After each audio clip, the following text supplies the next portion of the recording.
Hello বন্ধুরা, hello viewers. আমি তুষির Gobi, তুষির and take YouTube চ্যানেলের পক্ষ থেকে আপনাদেরকে সুস্বাগতম। গত কয়েকটি পর্বে সাম ইফস নিয়ে কাজ করেছিলাম। গত ভিডিওতে বলেছিলাম যে আজকে নেক্সট ভিডিওতে আমরা কাউন্টা কাউন্ট ইফ এবং কাউন্ট ইফস নিয়ে আলোচনা করব। তা আজকে বেসিক কাউন্ট ইফ নিয়ে অ্যাডভান্স আলোচনা করব। আর হ্যাঁ, আমার চ্যানেল যদি নতুন হয়ে থাকেন তাহলে অবশ্যই আমার চ্যানেলটি সাবস্ক্রাইব করবেন আর পাশে থাকা বেল আইকনটি চালু রাখবেন, যাতে নতুন কোনো ভিডিও পাওয়া মাত্রই আপলোড করা মাত্রই আপনার নোটিফিকেশন পান। তাহলে চলুন শুরু করি। আর হ্যাঁ, আপনাকে আমি যেটাই বলি সর্ব ভিডিওতেই বলতে আসতেছি, আপনি যদি শর্ট টেকনিকে এক্সেলে এক্সপার্ট হতে চান তাহলে অবশ্যই আমার চ্যানেলটিকে ফলো করুন এবং সাবস্ক্রাইব করে রাখুন। চলুন শুরু করি। বরাবরের মতোই আমি ছন্দ নিয়ে আসছি। গত কয়েকটি পর্বতে যে ছন্দ ব্যবহার করছিলাম, এই পর্বেও আমরা ছন্দ ব্যবহার করব। কাউন্ট, প্রথমে হচ্ছে syntax. Count bracket value 1 value 2 3 এভাবে এন পর্যন্ত, যত হচ্ছে মনের যা আছে তত পর্যন্ত সংখ্যা ব্যবহার করা যাবে। তাহলে প্রথমে আমরা যে কাজটা শুরু করব সেটা হচ্ছে, যেহেতু আমরা বেসিক নিয়ে আলোচনা করব, চলুন শুরু করি বেসিক। তাহলে কি বলা হয়েছে,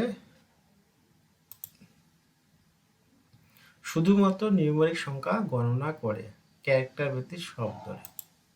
এখানে বলা হয়েছে note the count function only count cell with number, not cell with letters. কি বলছে যে কাউন্ট শুধুমাত্র কাউন্ট সংখ্যাকে গণনা করেন, লেটারকে ধরে না। লেটার বা ক্যারেক্টার আবিজাবি ক্যারেক্টারকে কখনো গণনা করে। তাহলে শুরু করি। এখানে দিলাম প্রথমে, অবশ্য আরেকটা চালু করে নেই।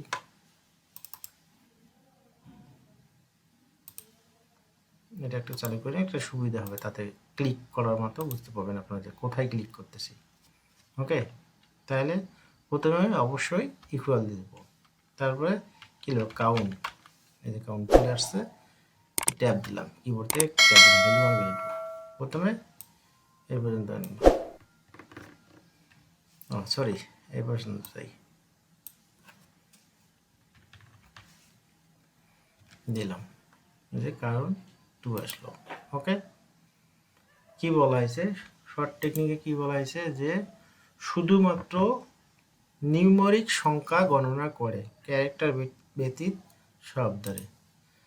তাহলে হচ্ছে এখানে নিউমেরিক সংখ্যা কোনটা, 1 এবং টাকা, পয়েন্ট এবং সেল এরিয়া।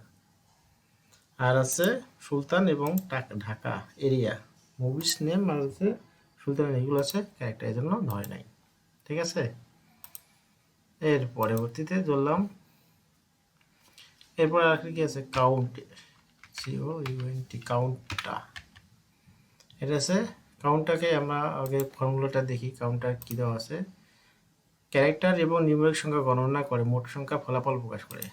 বোঝা যাচ্ছে কি যে ক্যারেক্টার এবং নিউমেরিক সংখ্যা গণনা করে মোট সংখ্যার ফলাফল গণনা করে যোগ করে। এই যে মোট সংখ্যা, কয়টা সংখ্যা, এই যে 1টা 2টা 3টা, যে মানে একটা সেলের সংখ্যা গণনা করছে।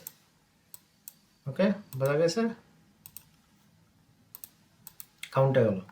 এরপরে কাউন্ট ইফের আগে আমার শর্ট টেকনিকটা জেনে আসি।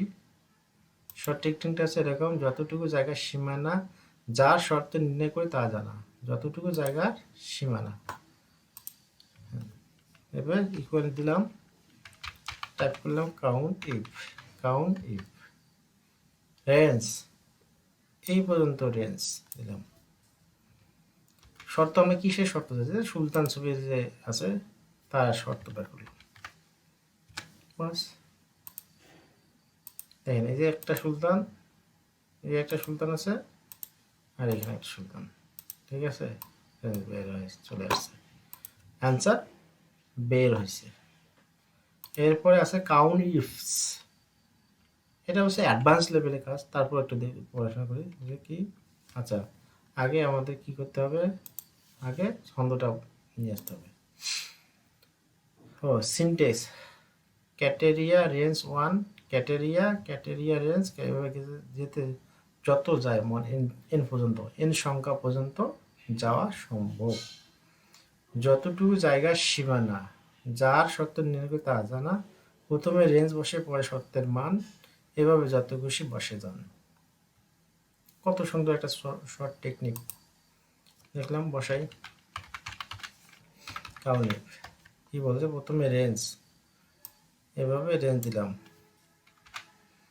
এরপরে আছে রেঞ্জের শর্ত, আমরা যেমন সুলতান চাই। এরপরে আছে রেঞ্জ কি হচ্ছে, ব্যাকে দিলাম রেঞ্জ। এরপর আছে নিলাম, তারপরে কি আছে ঢাকা দিলাম, ব্র্যাকেট করে দিলাম। ওকে, টু। আচ্ছা, কেন টু বলুন তো, এখানে টু না হয় কেন থ্রি হলো না? যেখানে এখানে দেখেন সুলতানের 1 2 3, কিন্তু এখানে বলা হয়েছে যে শর্তের কথা বলা হয়েছে যে প্রথমে রেঞ্জ বসে পরে শর্তের মান, এভাবে যত খুশি বসে যান। কি বলা হয়েছে, শর্তের মান বলা হয়েছে যে সুলতান মুভিটা আছে তার এরিয়া কোন কোন এরিয়ায় চলছিল, কয়টা এরিয়া আছে, এই যে 2টা আছে। এই জন্য আচ্ছা, আমি যদি এখানে আরেকটা ঢাকা দেই তাহলে দেখেন কে ঢাকা দিলাম, এই যে বেড়ে আছে, বোঝা গেছে। আবার যদি চেঞ্জ করি তাহলে আছে 2, বোঝা গেছে। আচ্ছা, আপনারা যদি না বুঝতে পারেন তাহলে অবশ্যই ভিডিওটা পজ করেন এবং আবার দেখেন, আবার ট্রাই করেন। এগুলোতে যদি আমরা কোনো কিছু ছেলে কিন্তু আসে না, বর্ডার আসে না, এই জন্য বর্ডার, হোমের আন্ডারে বর্ডার, বর্ডার চলে আসছে। ঠিক আছে, তাহলে আজকে এ পর্যন্তই। পরবর্তী ভিডিওতে আমরা কাউন্ট ইফস নিয়ে বিস্তারিত আলোচনা করব। বেশিরভাগ গার্মেন্টসে বা বেশিরভাগ সবচেয়ে বেশি ব্যবহার হয় কাউন্ট ইফসটা নিয়ে। কাউন্ট ডাউন হয় কিন্তু ইফস বেশি ব্যবহার করা হয়। যেমন গার্মেন্টসে যেমন হাজার হাজার ওয়ার্কার আছে, যেমন হাজার আছে। একটা ওয়ার্কার যদি এক মাসে তার ডিউটিগুলো কতদিন, 2টা মেশিন যদি চালায় তারও কি নির্ণয় করা সম্ভব। এখানে অনেক সূত্র আছে, হাজার হাজার সূত্র আছে। আমার অভিজ্ঞতা থেকে যতটুকু সম্ভব, যা সম্ভব আপনাদেরকে সব শিখাবো ইনশাআল্লাহ। চলুন দেখেন এখানে কত সূত্র ব্যবহার করছি আমি, তার কোনো নেই, যার কোনো শেষ নেই। এত এত সূত্র ব্যবহার করা হয় গার্মেন্টসে। এগুলো আমি আপনাদেরকে আস্তে আস্তে সব শিখাবো যদি আপনারা আমাকে সাপোর্ট করেন। দেখেন, সাপোর্ট করেন। এখানে দেখেন আমি একটা যদি এটা চেঞ্জ করে দিই, চেঞ্জ হয়ে গেল। আপনারা আমাকে সাপোর্ট করেন, আমার চ্যানেলটিকে অবশ্যই সাবস্ক্রাইব করবেন। আর কোনো যদি সমস্যা হয়, বুঝতে যদি সমস্যা হয় তাহলে অবশ্যই আমাকে জানাবেন, কমেন্ট করে জানাবেন। আর নতুন কোনো অতিথি যদি আসেন আপনাদের আশেপাশে সবাইকে বলুন তুষির অ্যান্ড টেক সম্পূর্ণ নতুন আঙ্গিকে এক্সপার্ট করার জন্য, মাস্টারিং করার জন্য বা শর্ট টেকনিকে কীভাবে শেখানো হয় আমি তাই শেখাচ্ছি, এবং ছন্দের আকারে। আজ এ পর্যন্তই।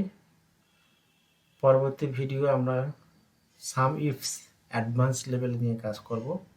সে পর্যন্ত আপনারা ভালো থাকবেন। আল্লাহ হাফেজ।